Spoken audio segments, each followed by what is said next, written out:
Well, and welcome to the Go Spurs Go Memes podcast number 28, live but recorded from the Go Spurs Go Memes Network studio. I am your host, Ray. Today in studio, I'm joined by Buddy and Frank. Gentlemen, hope you've had a wonderful week. I've had a really busy week. Finished my move finally, so that's all. That whole freaking headache is done with.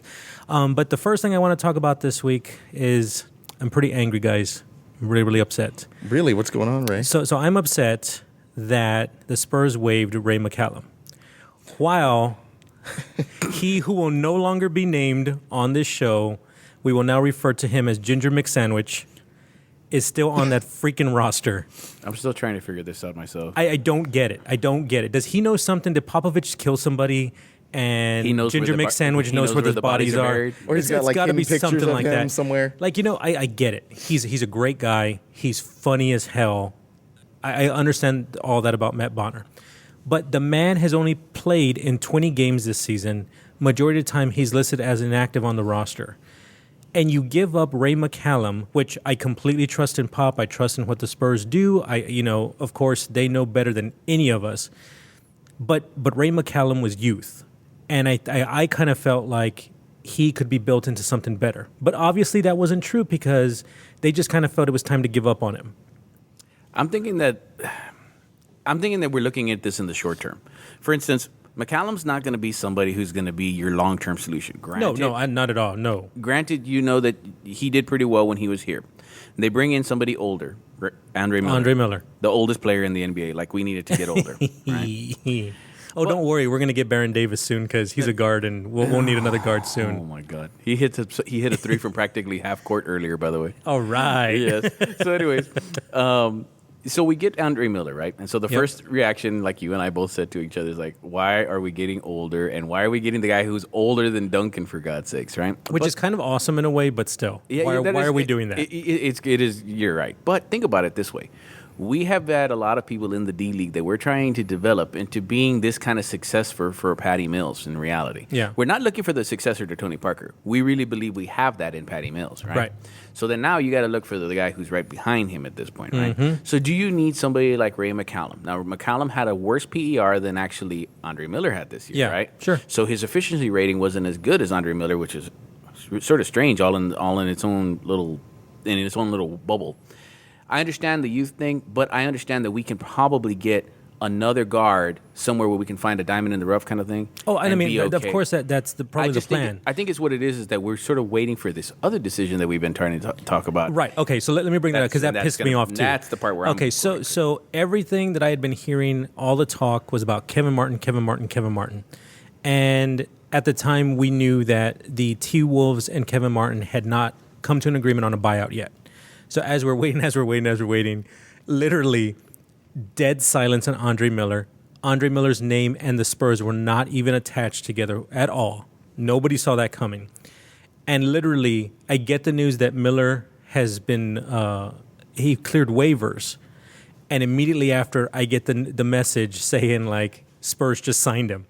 And then that's when social media started going nuts with the announcements and everything else like this. And I was just kind of like... what the hell happened to Kevin Martin? Like, where did that go? Maybe they got the names mixed up. No kid, jeez. It's like, no, guys, just kidding. It wasn't Kevin Martin. It was Andre Miller. So that was completely out of the blue. But I mean, I get it. I can see why they wanted Andre Miller. He's had some great games. He's very experienced. No. Blah blah blah. I don't see the reason why they would Andre Miller. I'm trying to stay positive, buddy. I'm trying to stay positive I'm too, angry. but I'm not completely sure why they want it, other than just experience. It's just experience. But I think what's going to end up happening is now that we know. Let's kind of backtrack real quick. I think the whole purpose of Andre Miller and possibly Kevin Martin has to do with Ginobili getting injured. They didn't know when he was going to be coming back. They didn't know if he was going to be able to come back. There was a lot of questions there. And so I think that these were insurance policies in case Ginobili would not be back. So now that the Spurs have upgraded Ginobili, he's probable for tomorrow night's game against the Kings. I think what we're going to end up seeing is more than likely Andre Miller is going to be on the inactive list with Matt Bonner. Okay. Until we get Kevin Martin. I really do think we're going to get Kevin Martin. I feel like he's like this pie in the sky guy that I'm just sort of waiting for to show up at my front step. Here's my thing. I wouldn't be surprised if we got Kevin Martin, and I wouldn't be surprised if we didn't. Yeah, It's a weird thing to say. I'm indifferent about the whole thing at this point. When it's true. when I first heard him coming here, I was like, okay, God, we got to get him. And now that it's been so long, I'm sort of like doubting that it's actually going to happen. Well, not now. just that, but I thought it was really weird that the whole clearing waivers thing has been kind of weird for Kevin Martin because he was bought out at 11 o'clock Monday night, so he beat the midnight deadline. But waivers usually take 24 to 48 hours, and they still haven't said that Kevin Martin has cleared waivers yet. And so I was thinking, okay, I talked to some people, and they said, well, we think it's Friday. Well, no, we think it's Thursday. And no one has said yet that he's cleared waivers. I haven't seen it anywhere. So there's something kind of weird with that, and I don't know what it is. I honestly don't. Well, I did see he cleared waivers. Did he clear? Because Yes. last I heard was they were still waiting for him to clear waivers. No, I saw that he cleared. The only thing I'm thinking is going on, maybe there's some kind of like a contract thing going on. That's the only thing I can figure is like who's giving him a better deal right now at this point. Because remember, after we heard the Spurs being a suitor for him, we heard other teams being a suitor for him at this point too. Right. So it's possible that there's some kind of like a cat and mouse game going on with the contract thing, and he's not in a hurry once he clears. Well, here's the thing: is I don't see where there's a cat and mouse game. Every team can offer him the same amount of money. The only difference is that the Spurs are probably just offering a contract for the rest of the year. Some teams could be offering him a 2-year deal, but if you're Kevin Martin, are you really going to sign a 2-year deal knowing that the cap is going to go up next year, and you're also knowing that the following year it's going to blow up as well? That's a good point. So do you take the 2-year deal, or do you just take the 1-year deal, then re-sign, see where it goes, and kind of leave your options open? And I mean, here he would have an ideal situation. I mean, we really do need a good shooting guard as a backup. Right. I mean, and if we played into that role well and fit into the mold of where we are in our system, Yeah. he could be here for years. He's still young. It's true. Not just that, but I think for Kevin Martin, I think it's a good idea for him just to take a deal somewhere that he's only there for a year. And the reason why I say that is because this summer, everybody's making room. Everybody's opening up money because of the big Durant sweepstakes. But what's going to happen is Durant can only sign with one team. So all these other teams are going to have a ton of money available. So I actually think during the offseason, Kevin Martin would be able to get an even bigger contract than what he's worth just because the teams are going to have the money. Oh, that's a sick thought, isn't it? But I'm telling you, that's exactly what could happen. Be interesting to see because what you're talking about is essentially you're gonna have all these pieces just moving, and when, like you said, with Durant, when he just has one place to go, where all these other guys gonna go at that point? So what I would wonder is just you would have I don't want to say an exodus, but just like a vast migration of just people switching notes and stuff like that. It'd be really, really interesting to see, true. and it's gonna be, I think, probably might even be unprecedented. People trading teams left and right. I don't know. I'm curious why we haven't heard anything yet. And last thing I heard, again today at about 3 o'clock this afternoon, I heard again, same analogy. There's multiple teams at Kevin Martin's table. The most attractive offer on that table is from the Spurs, but he's still undecided. So we shall see what happens there. So what else is going on, guys? How was y'all's week? Everything good? Yeah. Oh, it was good. I've worked all week, so I'm a little bit tired. Running in from work right now to get to you guys. We're fighting traffic. And you were late. Well, look, I had a flat this morning, first of all. So That's the worst thing ever. Thankfully, it blew out like somewhere where I could get off and actually change it and not kill myself. Yeah. So that's always a It positive. was shredded on both sides. That's how bad it was. Wow. So I'm surprised I didn't just turn and spin and flip the car, that kind of thing. Yeah. So the other thing I wanted to mention in the beginning was that... So forget the tire thing. Yeah, it's just screw your tire thing and you're safe, so I don't really care anymore. Sucks to be you. It sucks to be you. But let's talk about Ray again. So I got super excited because on Monday, tickets for Batman vs. Superman went on sale. Got my tickets. Super excited about that. But here was the thing that I didn't know was going to happen. So Monday evening, moving, doing all this stuff, I hear a ding on my email. And I take a look at it. I open up the email and it says, Warner Brothers Pictures cordially invites you to the premiere of Batman vs. Superman. See it before everyone else in San Antonio, March 21st. So I'm going to get to see Batman vs. Superman on Monday. Oh. So I am very, very freaking Frank, I was just thinking about that car rolling over right that. now. That car rolling over situation, that sounded really good right about Oh, what, for me or you? No, for him. Oh, interesting stuff. So make sure you check all your tires before you leave. So I'm very excited about that. I didn't think I was going to be getting a ticket, but Oh, look at this! There's just money falling into my lap. I swear to God, if you tell us anything how about this movie, great Oh no, I won't tell won't you. I won't tell you anything about the movie. don't care. But I'm You are going to tell us something You are about the gonna tell movie us because you something. always do. No, Hey no, guys, no. guys, I'm going to tell you one. Just flat out, I'm not going to tell you anything about the movie. Just don't see it. Just don't see it. That's it. Luther's bald. Oh, what the hell? Well, you already know that, so I don't need to spoil anything else. Anyways, I think it's time for the news. If I could pull up the news. we were in Here the we news. go. Well, it kind of is the news, but, nice little segue into the official news. So the Spurs have clinched their 19th in a row playoff spot. The last time they didn't make the playoffs, they drafted Tim Duncan. As we mentioned earlier, Spurs are still considered favorites to land Kevin Martin. At this time, Martin is considered to be undecided. Mavs, Rockets, and Hawks are also interested in him. Ray McCallum, who was waived to keep Ginger McSandwich on the damn bench, again, waived for Andre Miller, has expressed interest in the Knicks and the Pistons. I hope he goes to the Pistons. Yeah, because he he kind of would. has I think he could fit in with the I think he'd Pistons fit in well there, and he kind of has a relationship with Detroit and everything like that. So That's where Spurs go to die. it's very true. That's where very Sean good. Elliott went. Yeah. Well, he had to leave a part of Oh, and himself. that brings me to a good point too, Frank. I'm glad you said that about Sean Elliott because I'm getting tired of people saying, "Oh no, they can't waive Bonner. He's loyal to the franchise." Really? Because Bruce Bowen wasn't. Sean Elliott wasn't loyal to the franchise. They traded them, so I can Avery do the same Johnson? There for you go. Ginger McSandwich there. Anyways, It's a business. It's a bit. Thank you, Frank. It's a But business. that's the thing, though. I mean, what kind of business are we talking about here? don't know. Bonner has nothing to do with the business. Ginger McSandwich. I'm sorry. Ginger McSandwich has nothing to do with the business. It's not like, one, he's doing anything for the business. It's They're true. just doing it because they're being nice to him. I mean, that's You really true. think The so? only I mean, think about In this it. world, you can't get anything for nothing. He's played 20 games. Yes. That's it. Like I mean, He played He's less than giving McCollum, them and something McCollum that they gets can't cut. get in return. McCollum gets cut. Whether Why? it be in security, whether it be flowers on the doorstep every he's month the official or so. Spurs bouncer. Yeah, that's what it The is. victory cigar. Every time crazy fans want to meet a Spur, they just send him out.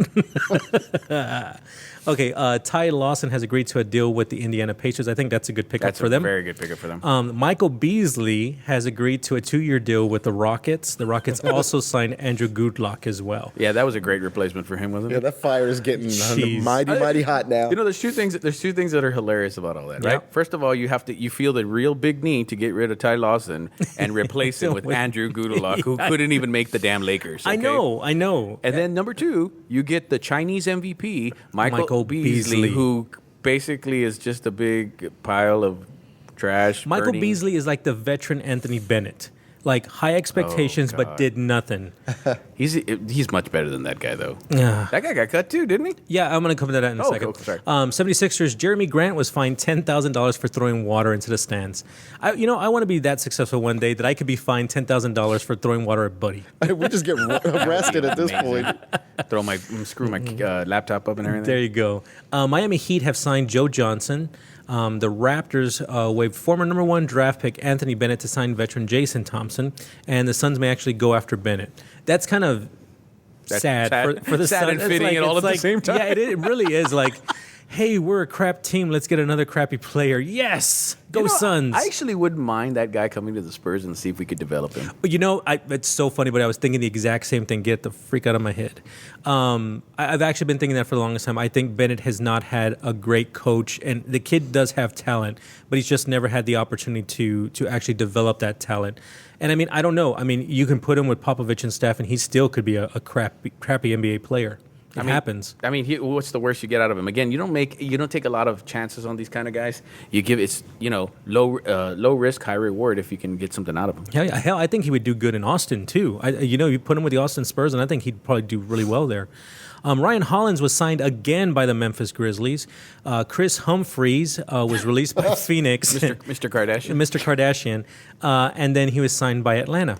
Good for him. Everybody hates him. Why does everybody hate Because that boy? bad things happen when you marry a Kardashian. God, you know how many teams has he been on since he divorced her? It's true. It's like at everybody's least like 8 or waved him or 9. moved him. It's a curse, you know. It's crazy, and he's not the worst player ever. But I mean, he's not great. He's the most undersized, kind of player in any position. But It's he's a weird. hardworking But he's kid. He's a hardworking. That's what I hardworking, don't but get. He's very loyal. Yeah, I know, right? The Knicks will not re-sign Jimmer Fredette to a contract. Poor Jimmer. Poor Jimmer. You know, I actually wanted to do a bit where we played a dong for Jimmer because he was going to the Knicks and we knew that his That career would be die gong. there. What did I say? A dong? Yes, you did, sir. You heard that. Beno Udrih was bought out by the Heat. He is open to returning while some believe his career is done. I think his career is done as well. Has anybody heard any of the story of this one? Besides him breaking his foot and them saying, we don't want anything to do with you. Okay, What are you so talking about? do you know why they cut him, right? Or why they bought him out? Because of the luxury tax. That's what I thought, luxury tax. They put him below the luxury tax, which is a really crappy thing to do to that guy. Hey. I mean, consider the fact that, one, he can't predict anything about his foot being broken. How often... I mean, I want you guys to remember this. Think about this. How many players who have gone out for the season get cut the next day so their team can get out of the luxury tax? I can't think of anybody that this happened to. Yeah, poor Beno. And a lot of teams didn't like it. I was like reading reports that like several teams were like, I can't believe that they actually did this kind of stuff. Well, I mean, I'm sure Mickey Harrison is tired of playing so much in the luxury tax. And I mean, I think Miami's trying to make some big moves as well. And so, unfortunately, it's a business. Goodbye, Beno. Well, then stop paying Dwayne Wade $20 million a year. Hey, that's their prerogative, man. He's very loyal. That's called capitalism, buddy. It's called Do what you loyalty want. is what it is.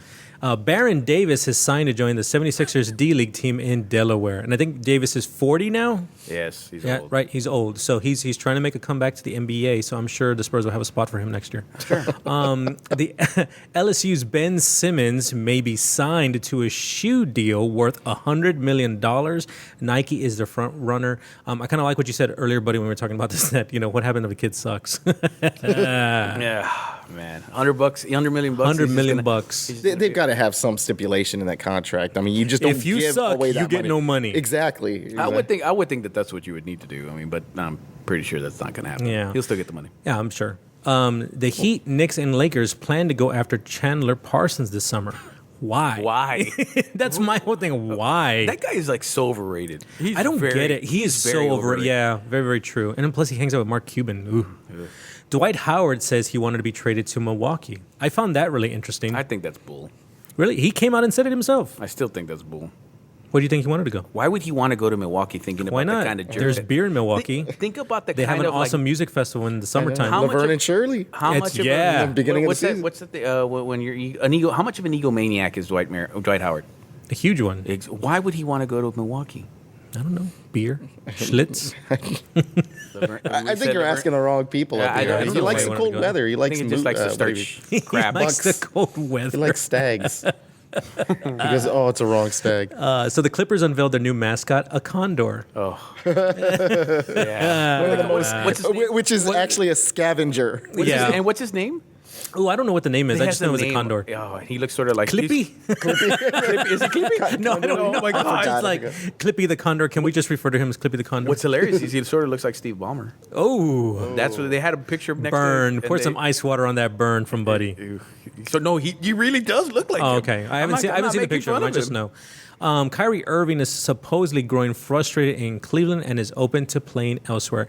Here's the funny thing about that is you're soon going to start hearing all the Cleveland fans saying, that's okay, let Kyrie leave because we're going to get Damian Lillard. That's going to be the new thing. Telling you right now. You heard it first on Go Spurs Go Memes. Anyways, that's the news. We'll be back in a bit.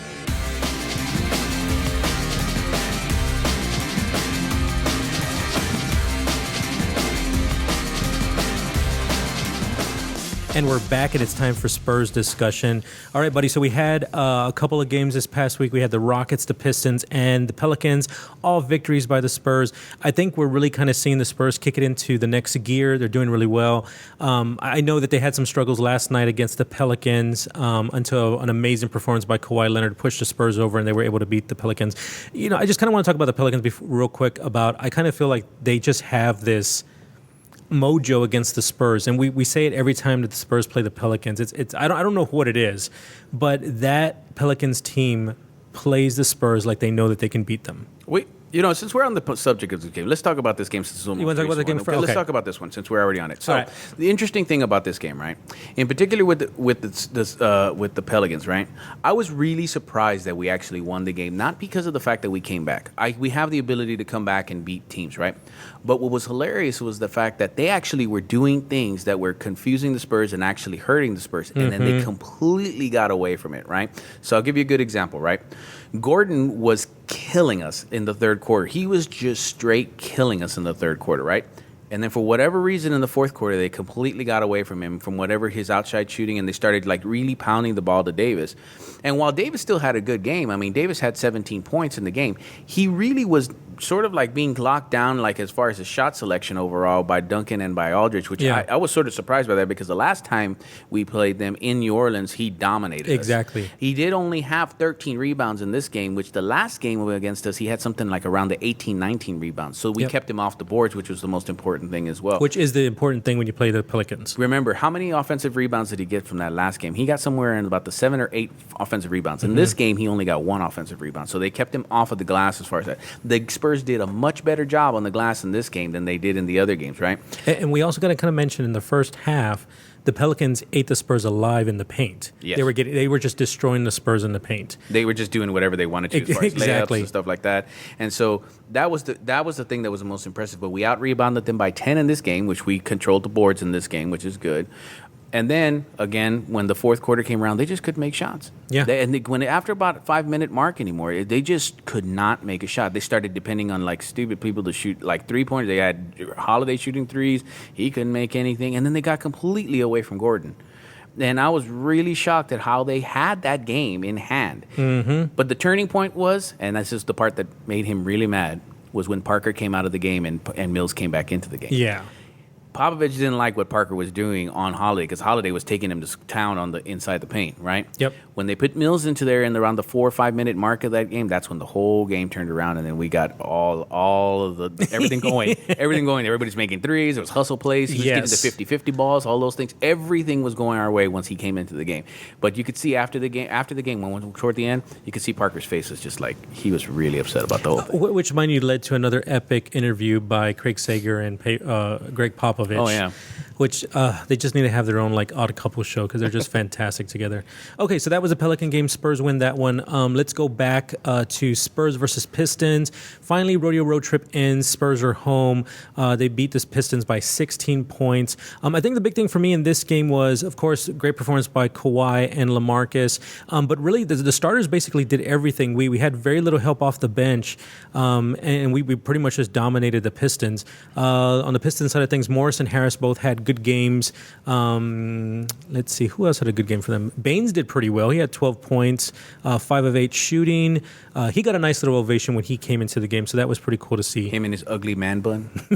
They also held Drummond down. Drummond can be very 9 problematic points, for you. 14 rebounds. Yeah, and he got in foul trouble real early in the game. Yeah, that was like right away, like the first quarter, I think he had 2 fouls. Yeah, really by the quick. second foul, whatever. So that was good. He didn't have to wreak havoc on us. Exactly. And then the Pistons were held to about 39.7% shooting, which is always good. Spurs shot at 51.2%. When Spurs do that, they're going to win.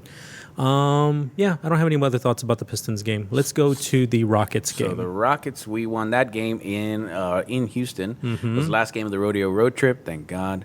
We won that one 104-94. And in reality, this game was not that close. No, it wasn't. We were up 30 points in this game easy. We just dominated them from start to, about half, almost to the end of the game. I really think we've solved the Rockets, and we just know how to beat them really, really bad. Yes. I mean, I think that everything, the whole mysticism, because that used to be our Achilles heel was the Rockets. We could go into the Houston, and we could pretty much guarantee that we were going to lose no matter what. Yeah. But now, with their trash can of a team now, it seems you're talking about it. You're talking about them in turmoil right now. I mean, so many changes going on throughout the season. Well, I think Frank hits the nail on the head. And there. that has It's something like, to do with it, You know, they do have talent on their team, but they don't really have a good coaching staff. I've been saying it for a while. They need to get rid of Daryl Morley as their GM. They just need better leadership there in Houston. That's the only way that the Rockets are going to be competitive ever again. In this game in particular, we had both the leaders of the starters, who's going to be Aldridge with 26, and he had 16 rebounds. He was fantastic in this game. And Leonard doing his Leonard stuff at 27 points, 8 rebounds. He also had 2 turnovers, which is not that bad. So I can live with that. But overall, though, we shot in this game, we shot a 49%, and the Rockets shot only 42%. So that has a lot to do with things. And, again, we're winning the rebounding battle, which is the most important thing to me. We won it by almost 10 again. So, fantastic. there's a lot of things that are going really well with the Spurs, and I'm starting to like how the starters are playing on a consistent basis. You sort of noticed that the bench has sort of been fizzling a little bit. It really has to. Have you noticed that, for and instance, I wonder why it's been fizzling. Well, there's really one big one that's really fizzling really badly. Simmons. Yep. Simmons is fizzling really badly. Like, I think he's sort of fallen out of favor completely, to be honest with you. Well, did you hear that little story? They were talking about he Curry. talked trash to Curry. Curry. And so I think little things like that are starting to kind of come out, and I think that's why the fizzling's starting to happen and why he's not really in the best of graces, I would say. I mean, he's still important in the rotation and everything, and we do get excited to see him out there. He does bring a lot of energy and juice, like they say, to the game. But you are right. And then, too, Boban. We're not really seeing Boban that much, so that's kind of disappointing as well because we love Boban. It's weird. Like, in the last 10 games, Simmons has only been averaging about 13 minutes a game. The Rockets game, he only played 2 minutes. In the game yesterday, he played 8 minutes. So he hasn't really been playing all that much as well. And I think it has a lot to do with the fact that his shooting stroke has sort of left him. It really has, yes. He hasn't been able to Good hit point. He hasn't been able to hit threes at all, and it even seems like his mid-range shot has been going. His dunking and his layups have been fantastic, of course. Let's also talk about, speaking of kind of like fizzling out as well, let's talk about Danny Green. Because the same thing has kind of happened with our good friend Icy Hot there. Yeah, I don't even know what... You don't even know what to make of it I don't even know what to say about You it anymore. love him. That's what it is. I mean, you don't want to say anything bad with it. You want better for him. I do want better for I can him. say we keep him in there is because of defensive reasons. Well, he yeah. must wreak so much havoc defensively that we don't see. I mean, granted, we do see a lot of the defense. I was going to say, he wrecks so much we don't see it. No, I mean, there could be stuff that, like in other words, he understands the system well enough to where he does. doesn't Yeah, fuck. he does. Totally does. But like we know the things that he does really badly. For instance, we know he cannot drive the basketball. Nope. We know that he will just miss a wide open three for whatever reason. For whatever reason. But otherwise than that, I mean, he's in there for an average of 20 to 25 minutes a game. But I think you're right. I think it is defensive reasons, and that's the only reason. Because his shot has just, we've said it before, he's icy hot. He's either really, really cold or he's on fire, and he's just hitting threes like there's no tomorrow. But that's what a shooter does. A shooter has to get in a rhythm, and that's when they start hitting all their shots, and that's so Danny Green right there. And when he's not in a rhythm, that's it. Did you hear the TNT broadcast? It was funny. They're saying, "Oh, Green has been on fire from three this year," Yeah. and I'm like, "What is this guy talking about?" He's only shooting 42% for the year right now as for overall field goal percentage. For the last 10 games, he's only shooting 42%. He's averaging 7.4 points a game and 4 rebounds a game. So these numbers aren't lighting up any stat sheet anywhere. But here's the thing, too. There are some Spurs sites saying that this is Danny Green's best year. And to me, it's a stats thing. I think they're looking at the stats and saying, like, he's had a better overall year stats-wise. But performance-wise, I don't think it's there. I'm not seeing it there. I'm going to say you just don't have the confidence that it's there because come playoff time, I mean, what happens then? I mean, you have people just show out of the woodwork, and who knows, maybe that's his time to shine. And he does play It pretty better well. be his time to shine. Remember, even before then, you didn't know much about him until the playoffs happened, and then he made a name for himself by making it rain threes against Miami. And that is a very good point, too. So, Okay. Anyways, that's Spurs talk. We'll be back in a bit.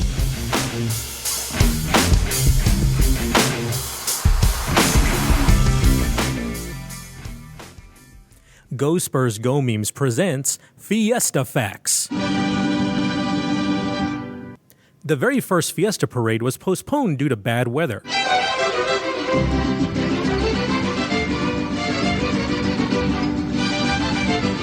The most popular reason to buy a bail bond during Fiesta is for indecent exposure.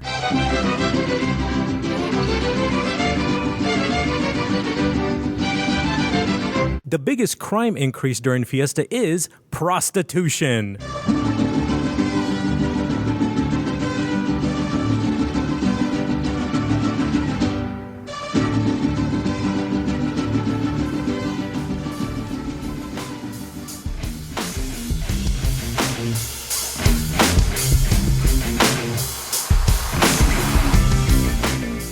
And we're back, and it's time to talk crazy story of the week. Buddy, what do you got for us this week?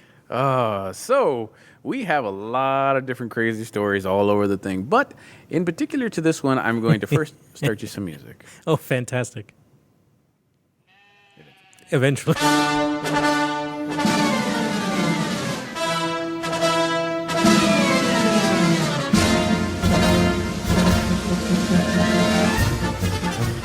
All right, right, ladies and gentlemen. I forgot about that music. This just fits the. It really does fit it. It fits it perfectly. Actually. Okay, so what's the crazy thing this week, buddy? So the name of the article is "The 18 Craziest Tweets" by Robert Morrow, newly elected chairman of the Travis County Republican Party. So we all know that Super Tuesday just passed us up. And so we have a guy who just got voted as the Republican chair of Travis County. This guy has some really interesting tweets, Ray. I'm sure that he does. So do you want to hear some of these? Yes, please. I'm going to go and I'm going to say quote, and then you just tell me what you think of these. Okay? Here we go. Number 1, quote, I've been having incredible urges to lick peanut butter off of Hillary Clinton. Does anyone know a doc who specializes in this disorder? Wow. Number 2. Wow. Number 2. Like, I know Hillary's not that likable. Like, I get it. But really, like, if anybody could see Ray's face right about now, this is just classic, right? it's just, yeah. No, I got more. Continue. Okay. Next one. Oh, Race. Oh, Frank's back. Yeah. Okay. Hi, Frank. Yeah. You feel better now? He heard the first one, I think. I had Okay. the squirts, so There you I'm sorry. go. It's Number okay. 2, quote, lots of homosexual adultery among the gay men of the Bush family. Wow. Wow. Wow, that's a burn. That is a super duper burn. I'm going to go to the third one. Quote, Donald Trump is a nice man, but I am pretty sure he raped his wife, Ivana. She convinced me. Okay. Wow. I'm telling you, some of these are He's just like attacking everybody, isn't he? Yeah. So here's another one. Quote, Hillary is bi, now probably untouchable by all types. Interesting. So I'm trying to understand exactly what was going through this guy's mind, but so he thinks that Rick Perry is bisexual.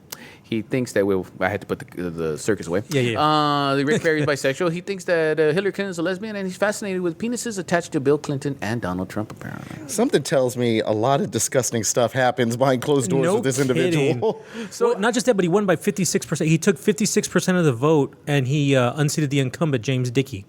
That's crazy. There's a reason right there. And what's crazy is I hear some of the quotes from this. Morrow's election caused local Republican heads to spin. Matt McCowiak, Republican strategist and vice chair of the Travis County GOP, told the Texas Tribune he and other party officials would take steps to obstruct Morrow and remove him from his position. Quote, I will not rest until we remove him as chairman, he told the Tribune. He's going to be a total embarrassment for the party. And if we fail in these efforts, we will start an alternate organization. His response, quote, tell them they can go F themselves. Wow. Ladies and gentlemen, this is politics nowadays. exactly. This, oh my goodness. Well, that's a pretty good crazy story for the week. Thank you for that, buddy. We'll be back in just a bit.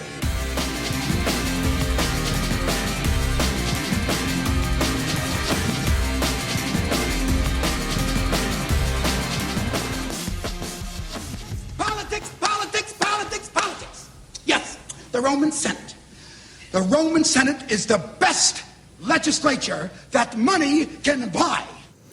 And now it's time for Go Spurs Go Memes Decides 2016.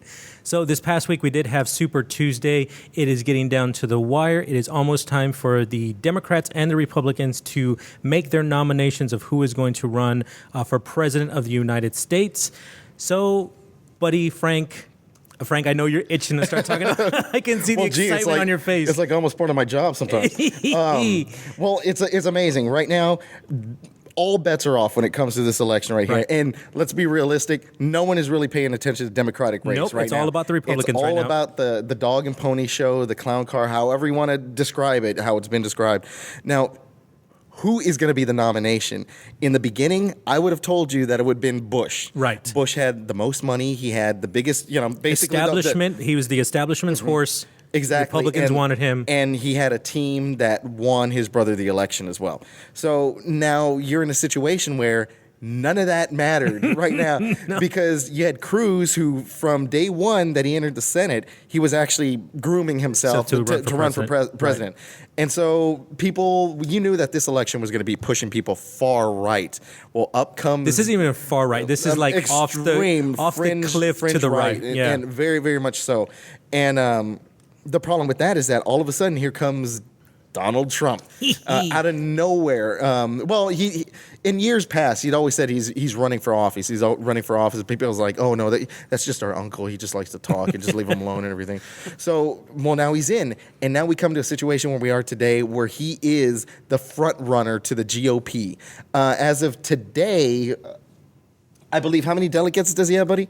Trump Yeah, right now has 300 329 delegates. You have Cruz right now, Ted Cruz. You have at 231, and then you have Marco Rubio in a third at 110. Okay, so Rubio's done. Rubio's done. There's no way that Rubio can catch up. No, he it's not but I mean, likely. he can, but it's unlikely. It's unlikely. Okay. But my prediction, as I've told you both already, is if Trump wins Florida on Tuesday, he will be the Republican nominee. Don't forget, there's some primaries going on this weekend. Tomorrow. Oh, is there really? actually. Okay, I see, believe so. that's- I think So tomorrow you got Kansas, Kentucky, Louisiana, Maine.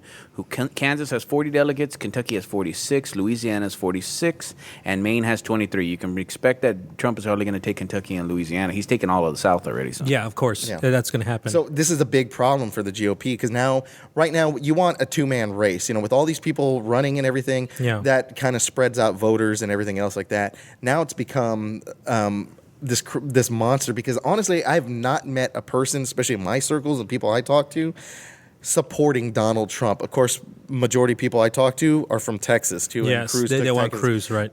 So unfortunately, we are in a position now to where honestly thought it was going to be Rubio. He was the establishment after after Iowa. He had a strong showing in New Hampshire. He was always up there, top 3, top 2 Until Super Tuesday. Until Super Tuesday, he wins Minnesota. And basically what he was saying there is just like, well, we did win Minnesota and we were pretty close to everything else and we're still going to stick it. And we have established ourselves as basically the establishment I still think the only reason that Marco Rubio won Minnesota is because Timberwolves fans thought they were electing Ricky Rubio. Oh, well played, sir. Well played. But now let's fast forward on to what's going to be happening in the next couple of weeks right now. Now it's just a race between Cruz and Trump. Right. Nobody likes Cruz in the establishment GOP. Nope. Nobody likes Trump in the establishment of the GOP.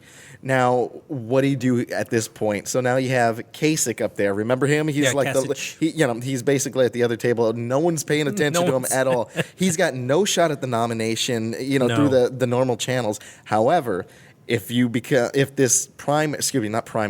convention becomes a brokered convention, you're going to have basically what they're saying is that you are going to have some guys winning states here, some guys winning states there, and it's just so basically brokered. Right. It enables, I believe, the GOP to just nominate anyone at that point. I mean, it's a little bit more complicated than that, but you're hearing names like Paul Ryan, the Speaker of the House. Right. That would be an interesting choice.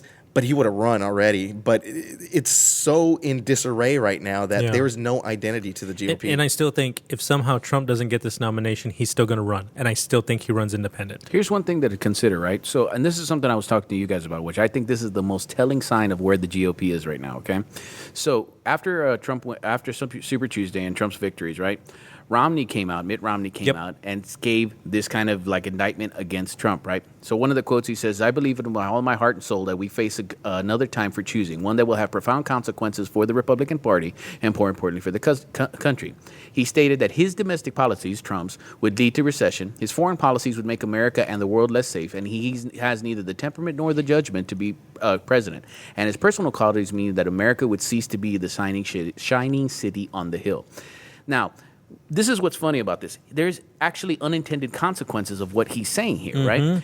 By him saying that he's denouncing Trump, right? He is the quintessential establishment person when you think of an establishment person. Absolutely. So now he's saying, okay, Trump is a bad guy, so you need to vote for the other guy. But who's the other guy now at this point? Right. The other guy is Cruz and Rubio, who are the most anti-establishment. Exactly. Kasich is... okay. But you see, that's what drives me crazy win about Ohio. people He'll that win say... Ohio. But you see, that's what drives me crazy about people that say that Marco Rubio is a moderate, because he's not. He's just as extreme as the other ones are, but nobody really sees that. I mean, if you really look at everything, the conservative candidate is Hillary Clinton. She is. She is the conservative candidate. She is. Back in the old 90s, definitely. Basically more of an Ann Richards. Yes.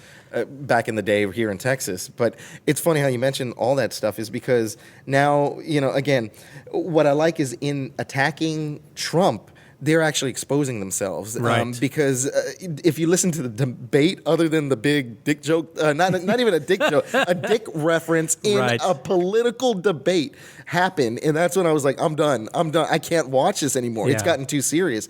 But you notice that people were attacking Trump on his social issues, Right. his foreign policy and everything else like that. They're But gripping at anything they can to try to attack. the funny thing was that they were saying like he can't go into detail about his plan, but places like Cruz or Rubio haven't done that same thing.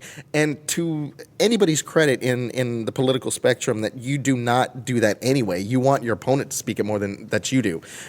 So all in all, the thing that I'm laughing at here, that's really scary too, is that people are all attacking Trump, but you're kind of ignoring the fact that he's actually getting voted for. Right. So who... The people are choosing not to follow the establishment. That's every the time, key. Every time they talk bad about Trump, more people are going to Trump. And I would dare say Trump has probably brought independence to the GOP because of his talk and everything that he's promising. They are the alternative to the status quo. Right. And isn't that something right Yes, there? it is. Because they're both arguing that we are the anti that guy.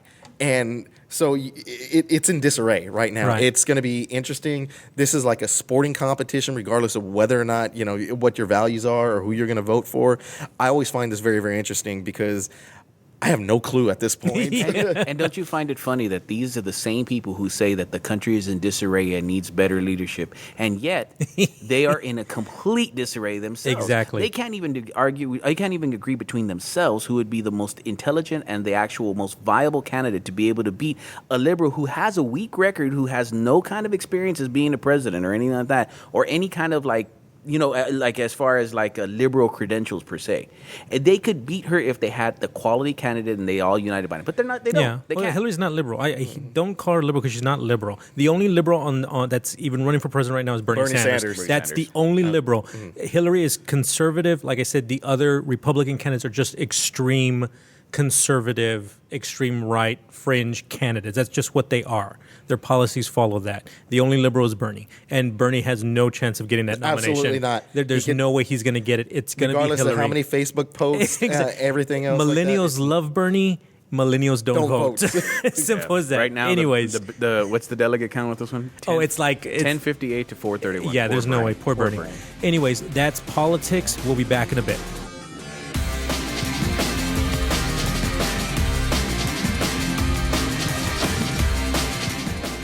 And that brings us to the end of the Go Spurs Go Memes podcast. I'd like to thank my buddies in studio, Frank and Buddy. Thank you guys so much for spending a Friday night with me. As always, like us on Facebook, follow us on Instagram and Twitter. This podcast can be heard on iTunes, SoundCloud, and YouTube. Listen, subscribe, and share. We appreciate all the support, guys. And also, go to ESPN Tournament Challenge. Search Go Spurs Go Memes. Our bracket contest is available to sign up. It's free. We will have prizes. We will talk about the prizes in a couple of podcasts. The game starts on March 17th. Please join us for some fun. We're going to have a good old time playing some brackets for NCAA basketball. Other than that, guys, as always, Go Spurs Go.